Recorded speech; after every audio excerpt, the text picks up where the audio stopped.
Via Rápida, com moderação de Diogo Andrade, Álamo Menezes, Paulo Luís, presidentes das Assembleias Municipais de Angra do Heroísmo e Praia da Vitória. Quinzenalmente às sextas-feiras, pelas 13 horas, no Rádio Clube de Angra e disponível nas multiplataformas da Voz da Terceira. Via Rápida, o debate entre Álamo Menezes e Paulo Luís, no Rádio Clube de Angra. Olá, muito boa tarde, seja bem-vindo a uma nova edição do Via Rápida, este programa que encontra presidentes das Assembleias Municipais de Praia da Vitória e Angra do Heroísmo, Paulo Luís e Álamo Menezes, respectivamente. Muito boa tarde a ambos. Muito boa tarde. Boa tarde. Hoje começamos pelo Paulo. De qualquer forma, gostava só de relembrar que hoje é dia 24, antecede, obviamente, a Revolução dos Cravos, que se assinala este sábado. Para alguns é uma chatice porque o feriado não calhou durante a semana, calha ao sábado, mas para nós devíamos ter o mesmo sistema que alguns países têm, quando é assim, passa para a segunda-feira. Passa para a segunda, era bom. O que era mais adequado, mas pronto. De qualquer forma, o que conta aqui é o sinalizar desta data. Paulo, sempre importante, todos os municípios fazem questão também de assinalar esta data histórica, até porque este ano celebramos, não é, 50 anos de autonomia, que sem esta revolução não estaríamos a celebrar certamente. Claramente que não estávamos. Não, isto realmente, muito bom, boa tarde a todos. Realmente hoje ou amanhã, neste caso, será um dia de comemoração da liberdade. Da liberdade em Portugal, da liberdade também daquilo que foi uma ambição de outros 40 e tal anos daquilo que foi um Estado que de novo tinha só de nome, mas era de velhos hábitos e de velhos vícios, nos quais mas eu felizmente sou um filho já da Revolução, portanto não sou... Eu infelizmente para mim tenho algumas memórias desse tempo. Não tenho essa memória, mas tenho na família também a memória na família que me transmitiu e também tudo aquilo que representa o 25 de Abril e sim, é um dia para se comemorar, um dia para se ter em consideração e um dia que sirva de referência daquilo que é a liberdade e daquilo que nós queremos manter, uma democracia, uma liberdade, e mesmo com esta conjuntura toda e com alguns sinais que podem fazer desmotivar este 25 de Abril, eu digo mesmo que 25 de Abril sempre, portanto, que seja um 25 de Abril de democracia, um 25 de Abril de liberdade e que tenhamos nós mais outros tantos anos de liberdade e de democracia em Portugal. E sim, os Açores resultam, a autonomia dos Açores é resultado também do 25 de Abril de 1974. Possivelmente nem estaríamos aqui, não é? Bom, as coisas a falar desta forma, livremente. Desta forma não. Mas a verdade é que amanhã que teremos o tradicional desfile das filarmónicas aqui pela Rua da Sé abaixo, e teremos, agora, nestes meses, e ainda já tivemos algumas e vamos ter mais, um conjunto de iniciativas que visam marcar os 50 anos da autonomia e os 50 anos do poder local, porque o ano de 1976 foi o ano de arranque para essas duas realidades. Por um lado, as eleições autárquicas e a autonomia dos próprios municípios, que deixaram, no tempo de Estado Novo, os presidentes de Câmara eram nomeados pelo Governo e, portanto, respondiam diretamente ao Governo, ou seja, as câmaras não tinham capacidade de decisão autónoma, eram, no fim de contas, extensões do próprio Governo.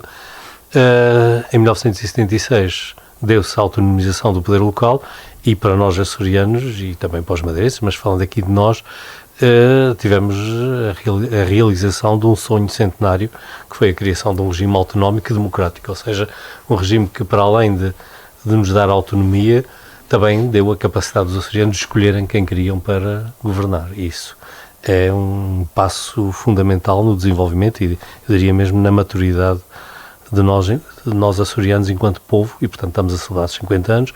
Tem havido um conjunto muito interessante de conferências sobre estas duas temáticas, a temática poder local e a temática autonomia, mas a verdade é que quer uma realidade, quer outra, são filhas diretas do 25 de Abril, já que foi o 25 de Abril que permitiu depois esses dois passos. No próximo mês de setembro fará mesmo os 50 anos da tomada de posse do primeiro governo regional e, portanto, teremos com certeza que assinalar nessa altura devidamente esse passo, porque foi um passo fundamental para a construção dos Açores como nós conhecemos hoje e particularmente para a construção de uma coisa que de vez em quando tem as suas falhas, que foi a unidade açoriana. A maior parte das pessoas esquece que até o 25 de Abril não havia propriamente um governo nos Açores. Nós tínhamos 3 distritos autónomos separados que respondiam diretamente a Lisboa, portanto não havia uma inter-relação entre os 3 distritos, portanto eram 3 realidades distintas e separadas. E foi o 25 de Abril também e o desencadear do processo autonómico que levou primeiro à criação de uma junta regional dos Açores, foi uma primeira realidade que só tinha acontecido, embora de uma forma diferente, no tempo da Capitania Geral, ou seja, há 2 séculos antes, permitiu esse primeiro passo e depois, a seguir, enfim, as primeiras eleições regionais, a criação até do Círculo Eleitoral dos Açores, porque até ali os Açores eram 3 círculos eleitorais, portanto, mesmo para as representações no exterior do arquipélago havia 3 circunscrições, tudo isto desapareceu para dar lugar à região autónoma dos Açores, que apesar das nossas birras e dos nossos problemas, e infelizmente nos últimos tempos temos tido cada vez mais birras e mais problemas entre nós açorianos, entre nós ilhas, mas apesar de tudo isso foi um enorme passo e é uma realidade que nós precisamos de investir seriamente na sua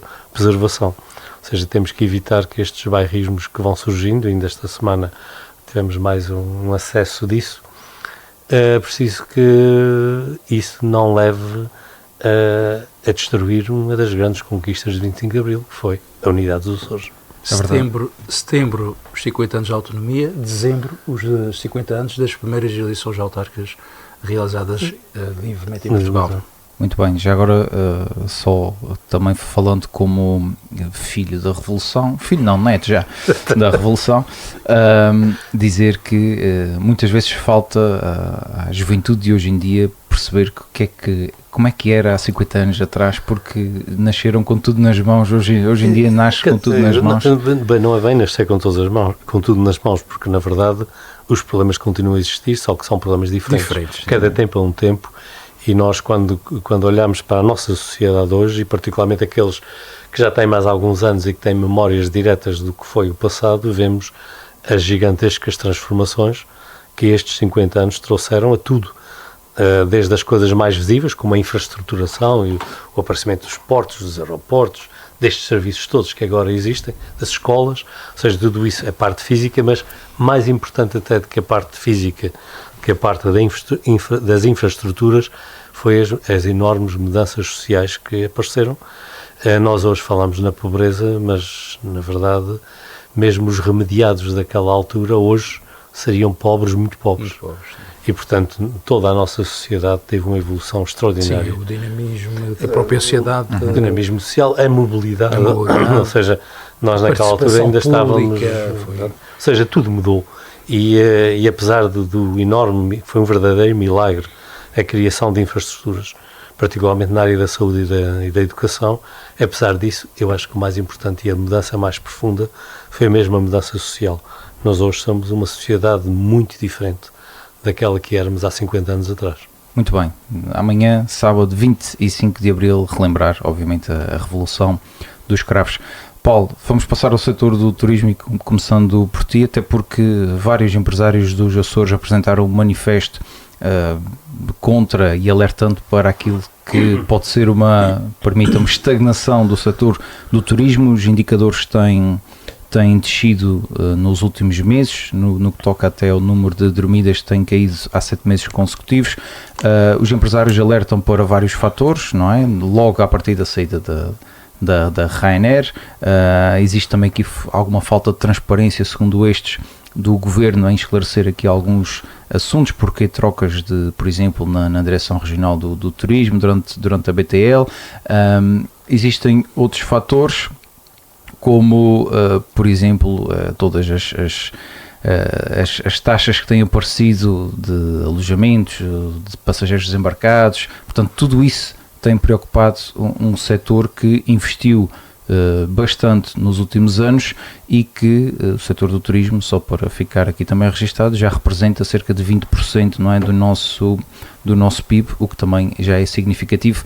Paulo, estes vários empresários mostram que é muita preocupação num setor em que estão a apostar, são alertas e preocupações que se consideram alertas no fundo mesmo da palavra. Sim, sem dúvida. E, Diogo, permite-me só fazer aqui um pequeno enquadramento, porque realmente são 135 empresários regionais de áreas ligadas ao setor do turismo, hotelaria, rentacares, marítimo-turísticas, enfim, dentro daquilo que é a atividade de turismo como setor económico e, sim, com 20% de peso da nossa riqueza açoriana, o turismo tem essa relevância que é necessário dar a devida atenção. E este manifesto vem a propósito também de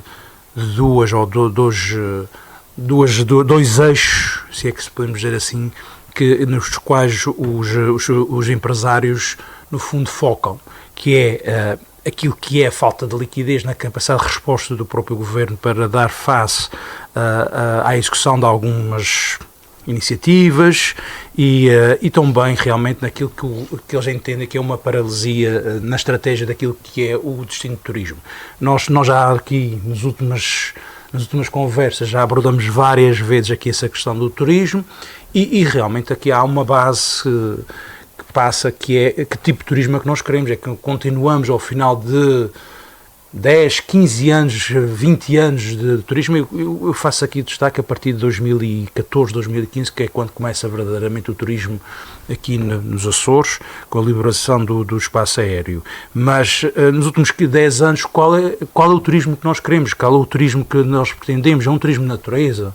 É um turismo de história? É porque felizmente nós temos 9 ilhas e cada uma com as suas particularidades que podem ser um próprio produto. Mas falta aqui, e isso que eu reconheço, que falta aqui no fundo uma definição de um plano de estratégia daquilo que é o turismo que nós queremos para os Açores e também daquilo que nós pretendemos.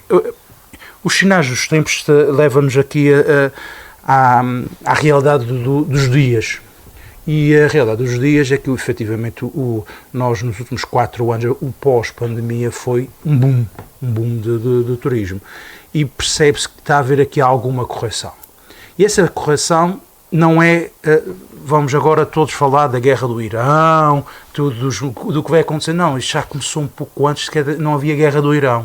Já falar no último quadrimestre de 2025 já começou a haver aqui uma certa quebra no turismo e isto tem que se começar a preparar antes. É este o sinal que tem que as instituições, o governo, quem de direito, tem que começar a tentar prevenir ou tentar implementar alguma política de estratégia de dinamização do destino, mas para nós fazermos uma dinamização, ou qual é o tipo de dinamização que é feita, temos que perceber qual é o tipo de turismo que queremos, onde é que queremos ir, quais são os mercados que temos que trabalhar, em que vertentes temos que trabalhar cada um desses mercados, e é isso que falta aqui um pouco, e para isso acho que é importante.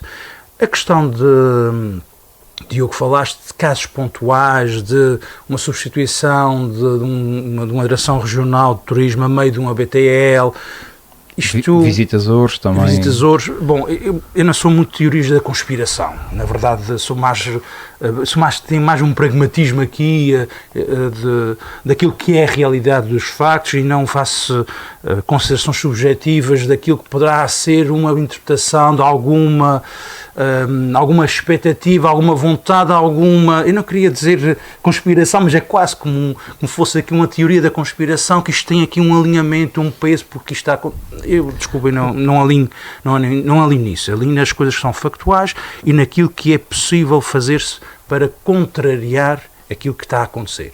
E é isto que temos que focar, e é isso que deve ser o papel do governo, também dos empresários. É necessário envolver aqui todos os players do turismo. Temos que ter aqui efetivamente, porque este ano 2026, desiludam-se que o ano já está a decorrer, já estamos a chegar a meio do ano, portanto... Sim, nesta altura o que era para ser já foi. Já foi, exatamente, portanto não, desiludam-se, temos que pensar 2027, 2028 e com alguma antecedência que se trabalha esses mercados, que se trabalha o turismo, portanto não é, para percebermos, não há nenhuma companhia aérea que vá começar a viajar no inverno que já não tenha definido quais são as rotas que vai ter. Portanto, até porque o número de aviões disponíveis é o que é e toda a logística que está por trás de tudo isto é complexa e normalmente exige mas não mas, professor, não há nenhuma conspiração, porque é a factualidade das empresas. Eu diria que o que está a acontecer acaba por ser um pouco o sinal da imaturidade do próprio mercado. Nós, quando olhamos para o mercado turístico açoriano na dimensão que ele agora tem, estamos a olhar para um fenómeno muito novo que ainda não teve tempo de estabilizar. Nós, se olharmos para os nossos vizinhos aqui mais próximos da Madeira e das Canárias, eles têm um turismo secular, ou seja, é uma atividade que já tem um peso enorme desde o século XIX e, portanto, estamos a falar de uma realidade completamente diferente. Os Açores são um recém-chegado a este mercado e, obviamente, quando se inicia uma atividade nova ou quando há qualquer fenómeno novo, há sempre subidas e descidas. Houve uma subida muito rápida e, naturalmente, nós não podíamos subir até o infinito. Portanto, em algum momento, as coisas teriam que abrandar e abrandaram. E 2025, apesar da quebra no último trimestre, bateu todos os recordes. O que está a acontecer são essas coisas. Mas depois há um outro fenómeno que é preciso nós não esquecermos aqui no nosso caso concreto. É que os Açores são um mercado fragmentado. Enquanto que uma Madeira ou umas Canárias são ilhas grandes e os turistas que vão para uma ilha vão para aquela ilha e, portanto, aqui nos Açores, dada a pequenez das ilhas e a fragmentação do mercado, há uma tendência de criar um turismo distribuído e isso coloca enormes desafios do ponto de vista da logística, porque implica ligações interilhas que são caras e complexas e é um mercado também complexo no que diz respeito às reservas, no que diz respeito depois a todo o funcionamento, até porque temos viagens que são relativamente irregulares devido às questões meteorológicas e outras e questões operacionais da própria empresa que faz esse serviço que não está a passar também pelo melhor dos seus tempos. Nesta sexta-feira de manhã o TAP avariou no aeroporto das Lajes. As coisas acontecem e portanto, toda esta logística... Ainda havarias acontecem. Avarias, problemas operacionais, enfim, tudo isto causa aqui alguma perturbação. Portanto, nós naturalmente somos um mercado que tem um conjunto de exigências e dificuldades próprias que faz com que esta imaturidade do próprio crescimento depois tenha estas subidas e descidas. Agora, uma coisa certa, nós precisamos de uma maior estabilidade e uma maior previsibilidade na ação dos poderes públicos. E esta é a questão também que se pode colocar, embora eu também não acredito que os poderes públicos sejam mágicos e que possam resolver tudo. Há questões, particularmente no turismo, que depende da vontade de quem nos visita e não da nossa vontade, que obviamente nós não temos um governo que agora diga eu quero aqui 100 mil alemães que se apresentem e se fazem a favor. Claro que isto não vai acontecer e, portanto, da parte dos poderes públicos há um trabalho que tem que ser feito, mas é um trabalho que obviamente é um poderoso contributo para o sucesso deste processo, mas não é determinante sozinho. Isto passa por todos, passa pelos preços. É outro problema que nós temos preços muito elevados. Aliás, nós, os nativos cá da terra, já começámos a notar nos restaurantes que as coisas não estão bem. E quando nós saímos daqui e vamos a outro lugar qualquer e vemos em países em que os ordenados são muito mais altos, os preços mais baixos, achamos que alguma coisa está errada. Portanto, há aqui um conjunto... Isso é um fator que também há que ter em conta, porque os empresários queixam-se que podíamos ter aproveitado também o fugir, entre aspas, do turismo para o lado oriental. Bom, a questão de nós aproveitarmos ou não depende da vontade dos turistas e depende do conhecimento que eles têm do mercado. Professor, aqui há poucos dias nós tivemos uma conferência em Ponta Delgada de agentes de turismo alemães. Mas reparem, isto se vai ter resultados, se tiver algum resultado, é só 2027, 2028, no futuro. Portanto, E além disso há um outro problema, que é a questão da visibilidade no mercado. Ou seja, se nós chegarmos aí a um dos grandes países emissores de turistas e falarmos em Açores, claro que algumas pessoas conhecerão, mas muitas não. Se falarmos em Canárias ou falarmos em Madeira, o grau de exposição é muito, muito superior. Portanto, há aqui um conjunto de desafios que tem que ser visto. E depois há outro problema que tem a ver também com a capacidade de suporte das próprias ilhas. O que estava a acontecer em São Miguel, ou o que está a acontecer em São Miguel, já não é saudável. Quem vai a Ponta Delgada nota as disfunções que estão a crescer e as questões da pobreza, as questões da presença na rua de pessoas sem abrigo, de pessoas a pedir, tudo isso são problemas que precisam de ser resolvidos no âmbito desta questão do turismo. Não se pode querer um turismo de qualidade que está associado à pobreza e que está no meio das complicações que nós todos conhecemos e que sabemos que existem. Por isso há aqui muito trabalho de casa a fazer, não apenas na área diretamente do turismo, mas na área ambiental, na preservação do nosso património ambiental, que tem que ser melhorado, na área da limpeza e do embelezamento dos espaços. Nós continuamos a ter demasiadas ruínas no centro das nossas cidades, continuamos a ter situações que não são as melhores do ponto de vista da imagem que nós passamos, e depois há um trabalho que é fundamental que se faça e urgente, que a maior parte das pessoas não associa à questão do turismo, mas que é o trabalho na área social. Nós temos um conjunto de desafios na área social que precisam de ser resolvidos. E é preciso resolvê-los enquanto é possível fazer, porque o crescimento do turismo em cima desses problemas leva à agudização deles. Depois vai parar as questões da habitação, vai parar, enfim, um conjunto de outros problemas que precisam de ser resolvidos. Portanto, o desafio é grande, é um desafio que o Governo tem que encarar, e os empresários, e é um desafio que se coloca nestes níveis todos, desde o nível individual do empresário e dos seus trabalhadores, que é outra questão, portanto, a questão da maneira como se atende, da maneira como tudo isto funciona, Como se paga. Não se pode receber muito e pagar pouco, e depois temos o problema que tem a ver com as autarquias, que tem a ver com a gestão do espaço público, particularmente do espaço urbano, que tem que ter outra qualidade que aquela que nós temos por aí, e o problema da gestão dos parques naturais, a questão ambiental que precisa de ser bem vista. E, finalmente, temos as questões da promoção e as questões da visibilidade fora, mas a verdade é que não vale a pena nós promovermos um produto que não temos. Portanto, nós temos muito que fazer cá dentro para chegarmos ao sucesso. Nós temos que definir o produto. Definir o produto, porque não vale a pena nós irmos fazer publicidade de uma coisa que não sabemos ainda bem o que é que estamos a publicidade. Repara, aquilo que tem havido aí, factualmente, nós somos pessoas interessadas e pessoas que viajamos também e percebemos que aquilo que tem acontecido ou aquilo que tem procurado acontecer se repararem, são muitas vezes as vistas das 7 cidades. Se vê uma vez? Que se vê uma vez, exatamente. São também Angra Património Mundial, a Horta e a sua magnífica baía. Portanto, a montanha. Estamos aqui, e depois, fora disto, e nos últimos 10 anos, vamos a feiras, vamos a sítios, é o que nós vemos. Mas os Açores têm muito mais do que isso. Tem que se afirmar e tem que se ter a plena consciência. O que é que nós temos, o que é que nós podemos ter para ser o produto final àquilo que é a capacidade de promover e atrair mercados para os Açores. Sem esta combinação, sem este trabalho de casa bem feito, nós vamos estar sempre... E eu ainda acrescentaria aqui em cima um outro aspecto que é fundamental nesta área, que é a resiliência. Nós temos que estar preparados, porque é um mercado incipiente, para as flutuações. Há de haver anos bons, há de haver anos menos bons, e nós não podemos ficar aqui a pensar que isto vai ser sempre a crescer, que no ano que vem vai ser melhor. Claro que temos que tentar fazer o melhor, mas temos que estar preparados para aqueles momentos em que as coisas não vão para aí, e aí entramos com as questões da guerra, que não é bem as questões da guerra, felizmente, porque elas não estão aqui à nossa porta, mas à nossa porta estão os custos dos combustíveis, e os aviões usam combustíveis, e os preços, obviamente, terão que refletir essa realidade.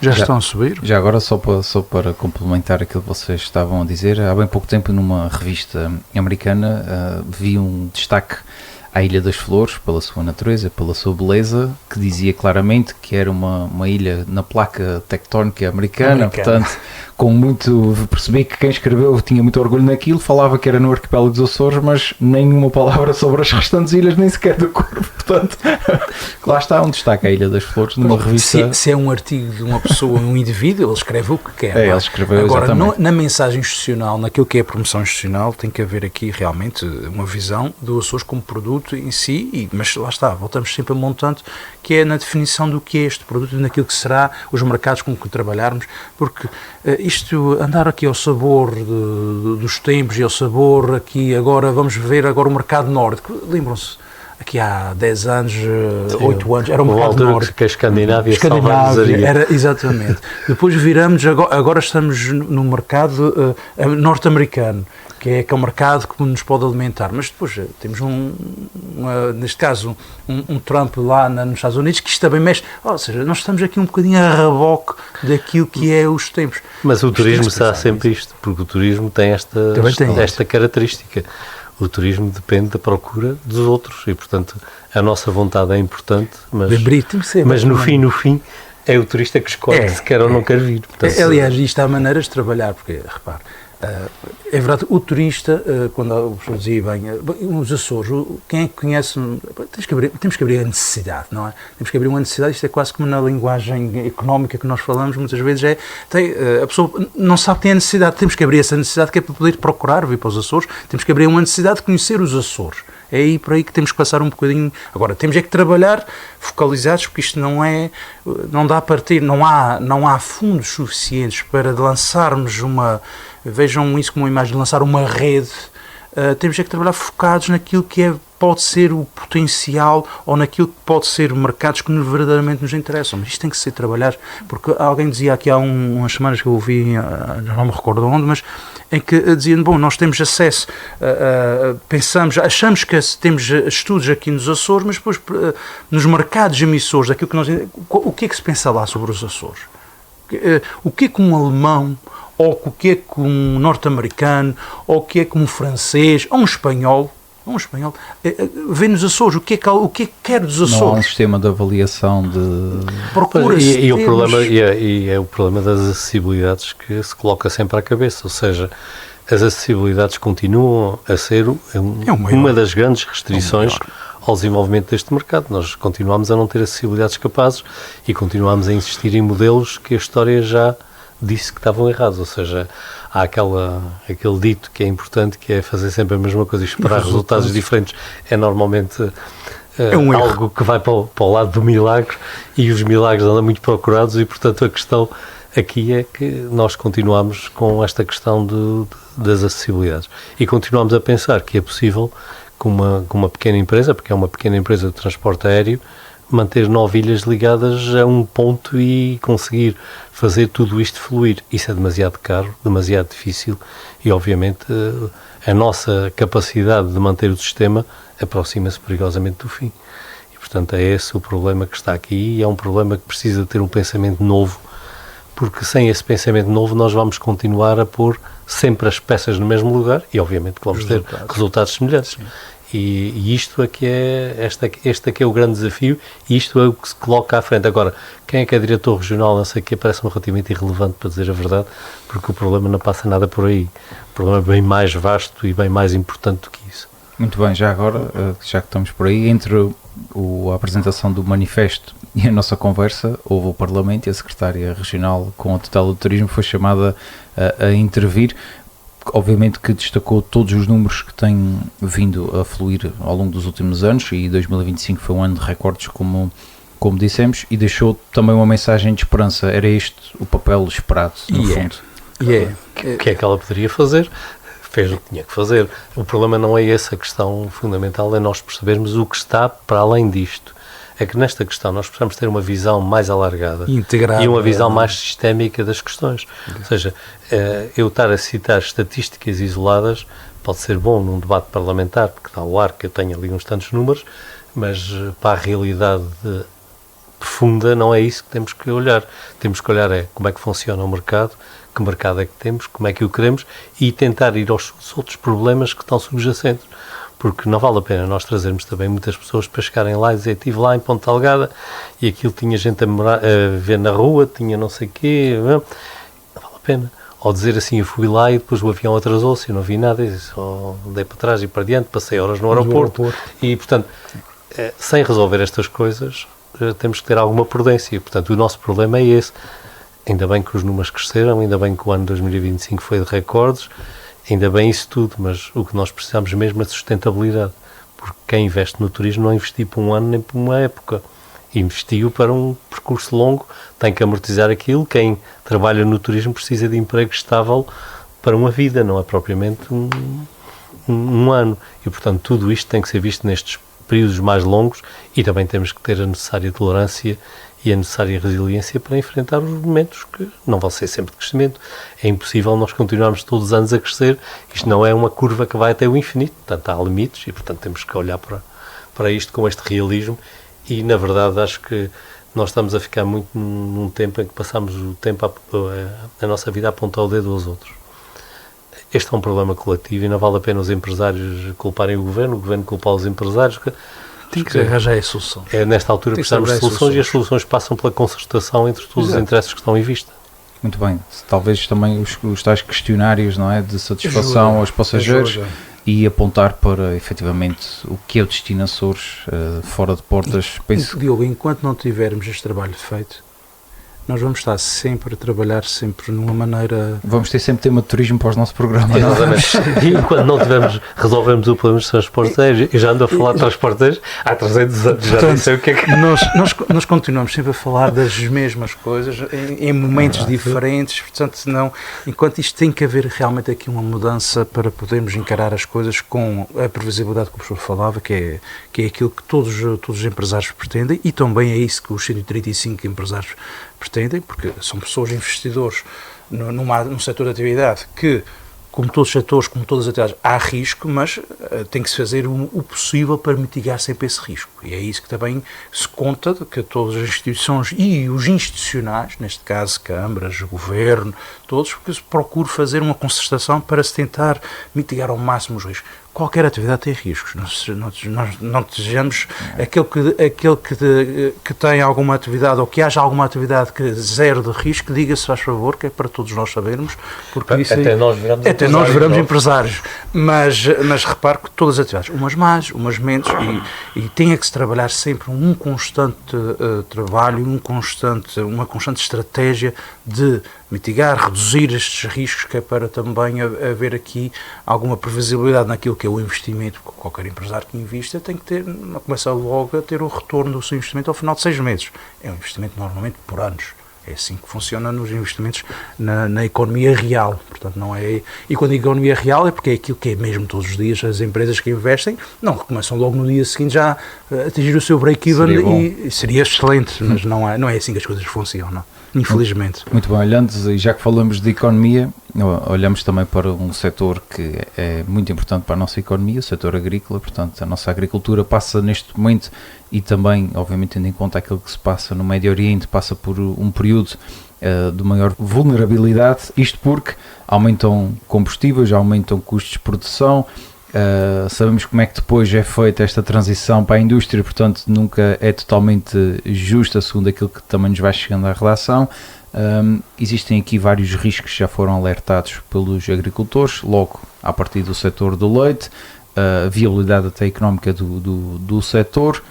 Vamos começar a sentir também no bolso. Os desafios já são grandes, não apenas através dos combustíveis, mas também através dos fertilizantes, porque a região do Golfo também é a principal origem dos fertilizantes, e o preço dos fertilizantes é importante, até porque a nossa agricultura, à base de erva, tem como um dos eixos de investimento a questão do fertilizante. Portanto, nós estamos realmente a passar por um tempo que é desafiante, mas a verdade também é que nós temos que olhar para a nossa agricultura de uma forma também mais sustentada, ou seja, nós temos que pensar que nós vivemos aqui nestas ilhas, o sermos ultraperiféricos é um desafio para as exportações, mas também é um desafio para as importações, e portanto isto cria uma barreira natural no nosso mercado que precisa de ser preenchida. Nós continuamos a importar demasiados bens alimentares que podiam ser produzidos localmente. Quem der uma voltinha pelo supermercado vai perceber que vêm coisas daqui, dali e da acolá que podiam ser criadas cá. Portanto, nós também precisamos de olhar para este setor de uma forma integrada e perceber que há oportunidades de mercado que são criadas exatamente pelo distanciamento, que faz com que sejamos competitivos localmente nas coisas que são importadas, e depois também pensar nas questões do setor do leite.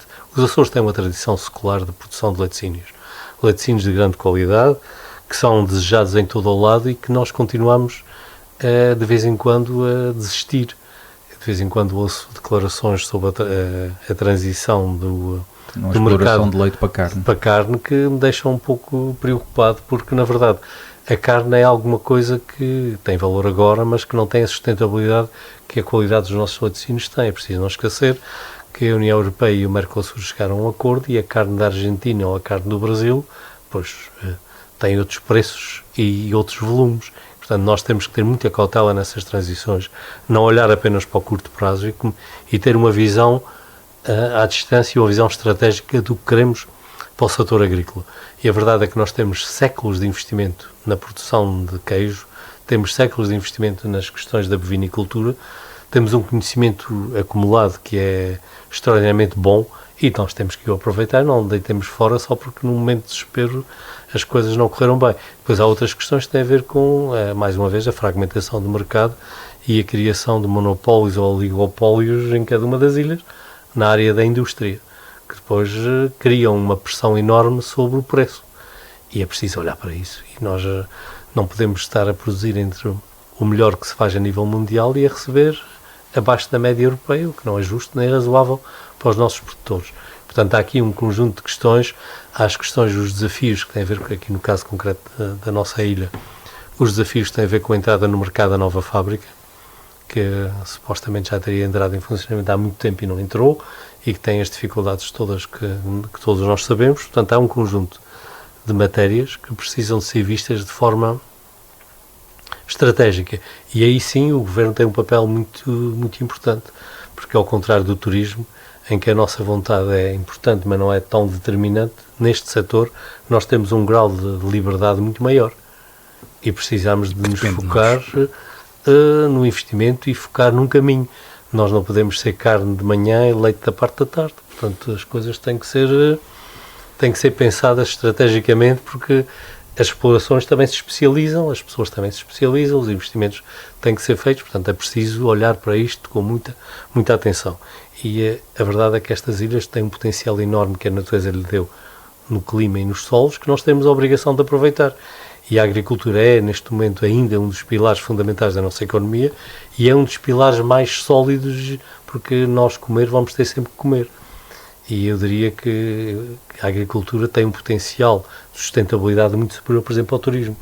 E nós, nos últimos tempos, dizemos 100 vezes turismo para dizer uma vez agricultura, quando se calhar devia ser ao contrário.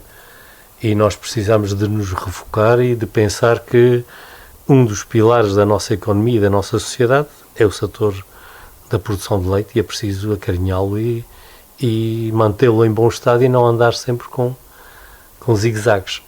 É verdade, há aqui digamos que um equilíbrio que se foi desequilibrando ao longo dos tempos, comparando setores, por exemplo, naquilo que é o PIB, a agricultura perdeu um bocadinho de espaço, mas a verdade setor, é que não deixa de ser qualquer setor essencial. Perderá sempre espaço quando outro setor crescer. Reparem-se que nós, quando falamos no PIB total, estamos a falar no todo. Se uma parte cresceu, claro, necessariamente as outras têm que reduzir.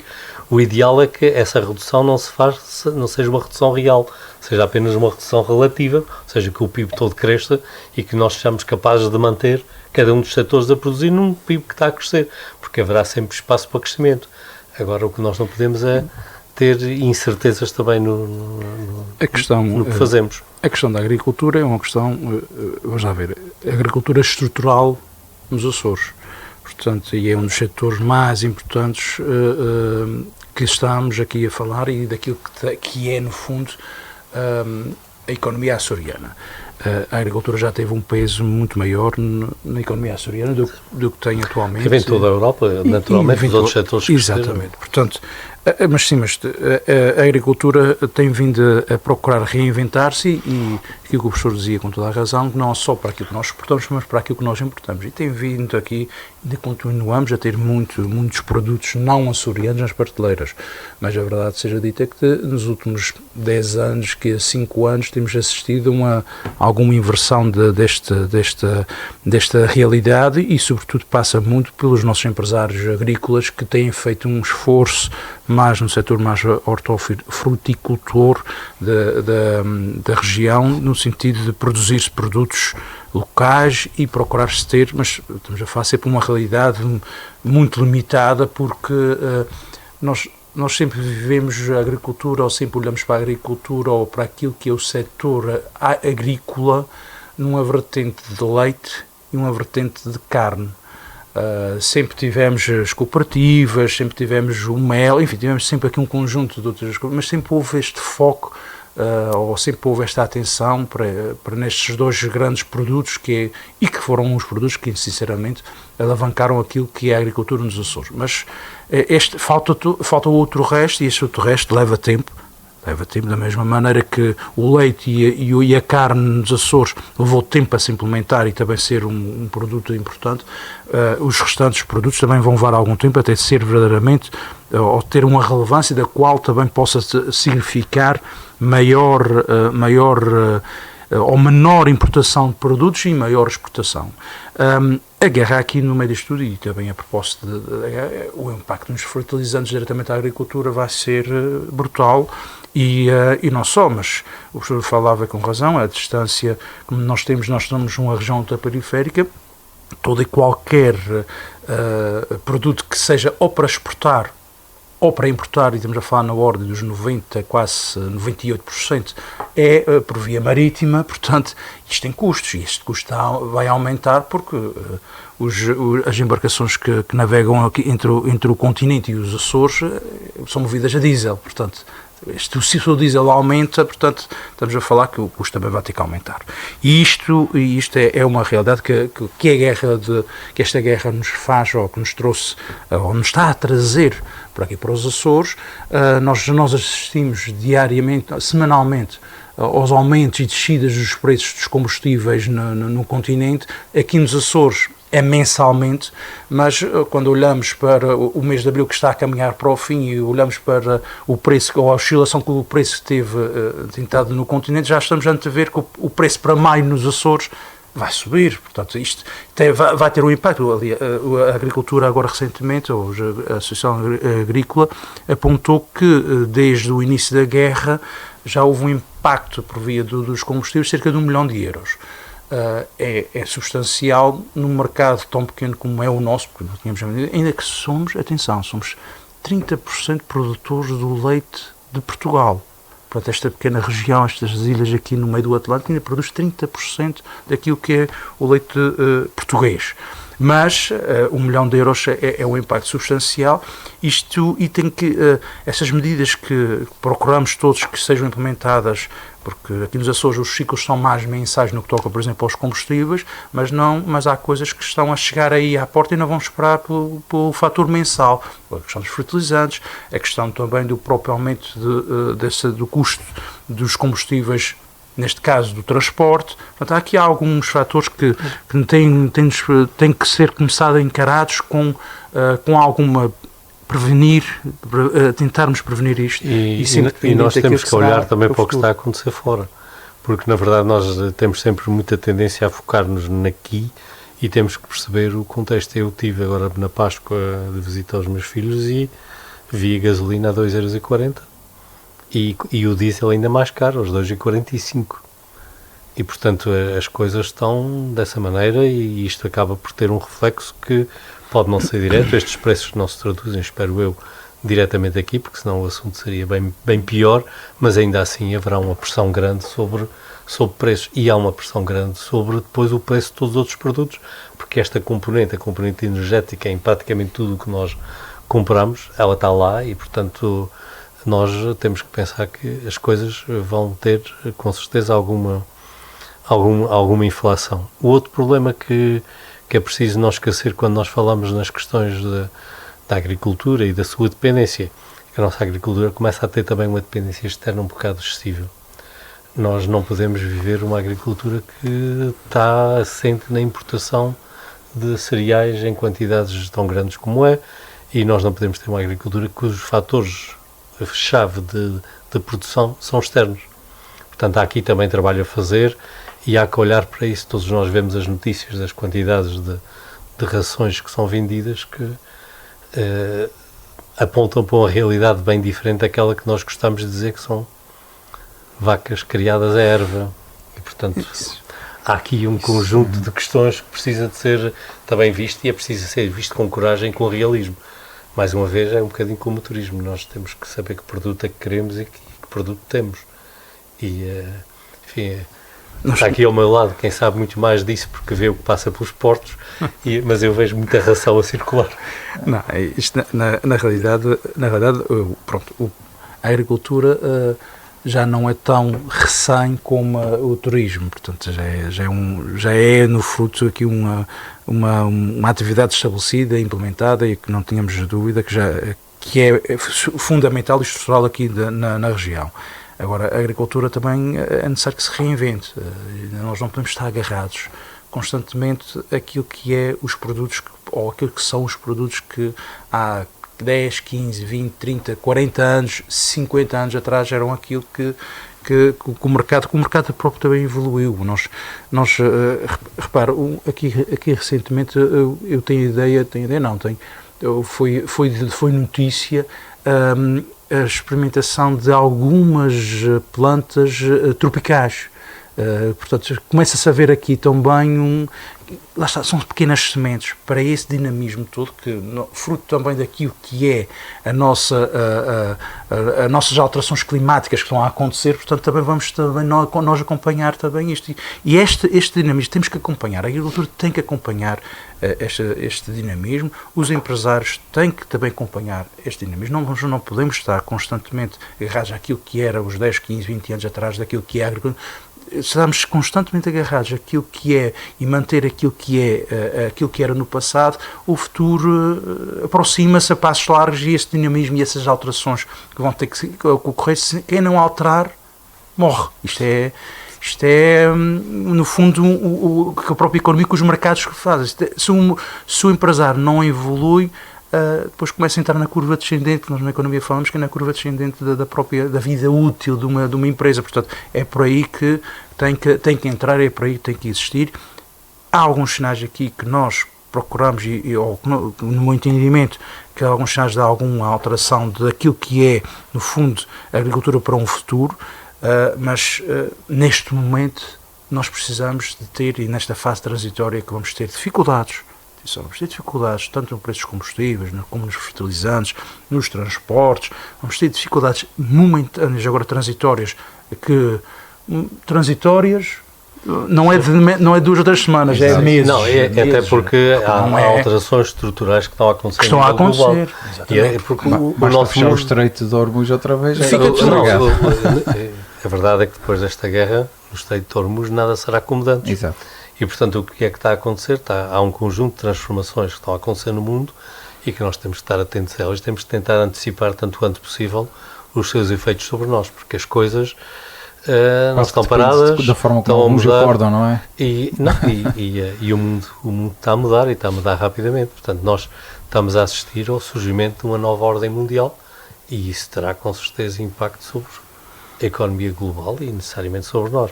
Portanto, há aqui... neste momento, um desafio que também se coloca aos nossos governantes e aos nossos deputados, aos nossos políticos, que é tentar perceber o futuro e tentar ler o que é que vai acontecer e começar a antecipar coisas para não sermos constantemente apanhados pelos factos consumados e depois andarmos aqui numa... Diogo, e um bocadinho fora do tema da agricultura, o efeito, e vou se calhar dizer umas palavras um bocadinho desajustadas no contexto de uma guerra, mas o efeito positivo desta guerra, se é que haja, mas... foi a visibilidade que foi dada às lajes, aos Açores, como polo, como porta-aviões geoestratégica global daquilo que é a indústria militar. Foi o único que, sei lá, palavras um bocadinho fortes demais da minha parte. Tudo o resto tem o impacto efetivamente negativo. Não, e as questões, isto é outra, as questões da geoestratégia, e particularmente a valorização dessa posição, já não é o que era. Ou seja, nesta altura já ninguém respeita nada. Falamos nisso exatamente um mês atrás. Ou seja, basicamente o que está a acontecer é que quem pode usa, e usa como quer, e as coisas são assim, e isto não significa para a nossa economia quase nada. E, portanto, nós temos também que olhar para isso e abandonar algum daquele discurso. Até recentemente eu vi o Sr. Presidente do Governo a dizer que a União Europeia tinha que nos pagar pela nossa posição externa. Porque é que há de pagar se ela está aqui e nós não temos nenhuma forma de... Nós só podemos exigir um pagamento se houver qualquer coisa que faça que o pagamento exista. Há um contrapartida. Há um contrapartida. A contrapartida que há é muito pouca. E cada vez será menor o mar, professor, olha que o mar... Sim, o mar, veremos, o mar continua a ser... O mar vai ser um recurso mas continua a ser um recurso mais ou menos proibido para nós. Nós criámos no nosso país, infelizmente, e é uma questão histórica, tantas restrições no acesso ao mar, que vivemos no meio do mar, mas praticamente não usufruímos dele. Passámos a vida a falar na economia azul e no mar, mas depois na prática... Áreas marinhas protegidas. E não é só áreas marinhas, é 700 licenças, 700 regrinhas e o resultado é que nada disto funciona. Ou seja, se há um setor que é preciso rapidamente liberalizar, é o setor do acesso ao mar. Continua a ser tão complicado, tão difícil, uma coisa tão simples como acabar com um despacho que vem dos tempos do Estado Novo, que permite a cabotagem entre grupos de ilhas. Nós não conseguimos fazer isso. Nem sequer estamos a falar numa lei, estamos a falar num despacho de sair na segunda série do... Mas acho que está para breve. Essa questão em particular acho que está para breve, portanto, essa alteração... Mas estão uma alteração 60 anos depois. Sim, é verdade. É uma coisa tão simples, ou seja, o mar continua a ser uma utopia. Vamos a ver se ela... Hoje falamos de turismo e de agricultura, o mar e a pesca, se calhar será tema num dos nossos próximos programas também, porque a verdade é que também passa por dificuldades, obviamente, com todos os custos associados e até derivados também diretamente daquilo que é a guerra no Médio Oriente. Para terminar, pedia também aqui um comentário àquela que foi uma nomeação histórica, a primeira mulher a representar os Açores como representante da República, se é que me permitem esta designação assim. António José Seguro nomeou Susana Goulart Costa como representante da República para os Açores. Paulo, começando novamente por ti, um comentário a esta nomeação. Toma posse nesta tarde de sexta-feira. Dois pontos relevantes na nomeação como representante da República para os Açores da professora Susana Goulart Costa. Mulher, pela primeira vez, uma mulher como representante da República nos Açores, e segundo, açoriana, que acho que são dois marcos importantes e relevantes que eu permita-me destacar, porque considero que não sou, digamos, um adepto daquilo que é o nosso isolamento como açorianos, mas acho importante termos açorianos naquilo que são os poderes, ou nesse caso, as instituições e organismos de decisão nos Açores. Acho que é importante essa questão, não invalidando pessoas que venham continentais, de outros, mas há aqui mas tem que ter uma vivência açoriana. Sim, há um passo que tem um significado profundo, que é um significado de confiança. Nós temos tido sempre representantes da República que vêm de outras proveniências, durante muitos anos foram militares, e o que dava assim aquele ar, está ali para garantir a soberania, portanto, depois a seguir passámos para a vertente judicial ou diplomática, olhando agora para os dois arquipélagos, mas a verdade é que sempre foram lugares que sempre foram vistos como alguém que está lá para garantir a soberania. Esta ruptura com esta história tem dois significados.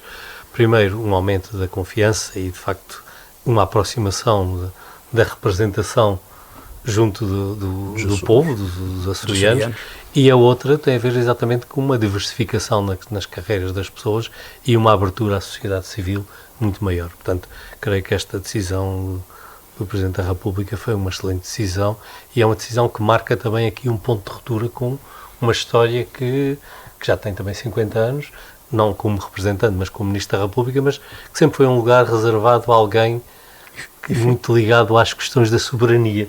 E quase como uma final de carreira, professora, quase como aqui uma questão de final de carreira, vai... um general ou um almirante, ou um embaixador... Alguém jubilado. Terminava a função sim. E isto é um bom sinal, é um sinal de abertura. Eu não queria usar a palavra, permite-me só interromper, eu não queria usar aquela palavra de quase como retiro, fazer um retiro aos Açores, mas era um pouco...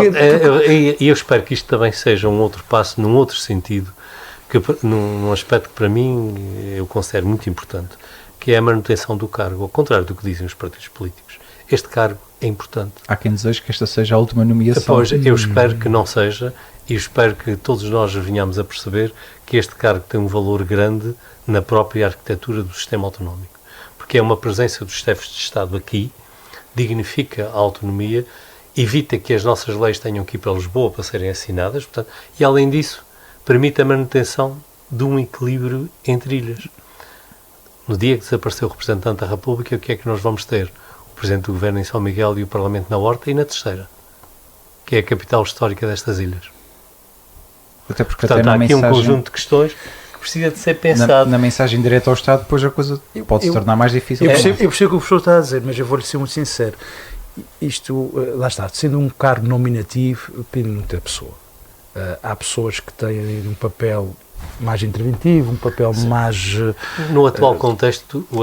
Isso depende muito da pessoa. Não, o atual contexto constitucional do representante da República limitou em muito a capacidade de interferência. Portanto, eu creio que se atingiu aqui também uma situação de alguma segurança no que diz respeito à manutenção e ao respeito dos órgãos autónomos. Há maneira de fazer aqui, algum palavrão, permita-me um palavrão, da magistratura da influência. Sim, mas portanto, há sempre essa possibilidade. A magistratura da influência depende de quem se deixa influenciar ou não.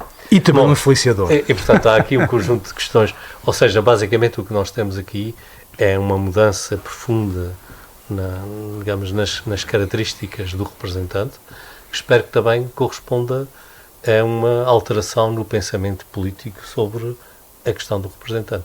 E a sua manutenção é algo importante, é algo que deve ser visto como uma mais-valia e não como uma diminuição. Esta ideia de que nós temos que conquistar todos os lugares e depois não ser capaz de agarrar em nenhum, não tem corrido bem. E, portanto, nós precisamos de uma administração mais pequena, mais curta, e precisamos de dignificar todo este sistema. E eu espero que a nomeação da senhora representante da República seja um passo na aproximação em relação ao povo e na dignificação do sistema. Muito bem. E, na realidade, acho que estamos unanimemente aqui de acordo e desejando que o trabalho da nova representante da República para os Açores seja realmente um trabalho importante naquilo que é os Açores no nível nacional, e desejando todo o sucesso, porque isto é quase como um dito, é sucesso da pessoa será o nosso sucesso. Portanto, eu creio que temos todas as condições à partida para este sucesso e esperemos que ele se materialize e esperemos que seja de facto um momento de afirmação do cargo e não de esvaziamento. Eu ia dizer que hoje, durante a tarde, o Presidente da República reúne, quer com Luís Garcia, Presidente do Parlamento açoriano, e obviamente depois nomeará oficialmente Susana Goulart Costa como representante da República para os Açores. Portanto, já teremos um 25 de Abril com representante da República. Também é importante. Senhores, muito obrigado a ambos, uma vez mais, pela participação no Via Rápida. Dizer que nós regressamos daqui a 15 dias. Para quem nos esteve a ouvir, uma boa tarde e até daqui a 15 dias. Via Rápida, com moderação de Diogo Andrade, Álamo Menezes, Paulo Luís, presidentes das Assembleias Municipais de Angra do Heroísmo e Praia da Vitória. Quinzenalmente às sextas-feiras, pelas 13 horas, no Rádio Clube de Angra e disponível nas multiplataformas da Voz da Terceira. Via Rápida, o debate entre Álamo Menezes e Paulo Luís, no Rádio Clube de Angra. Via Rápida.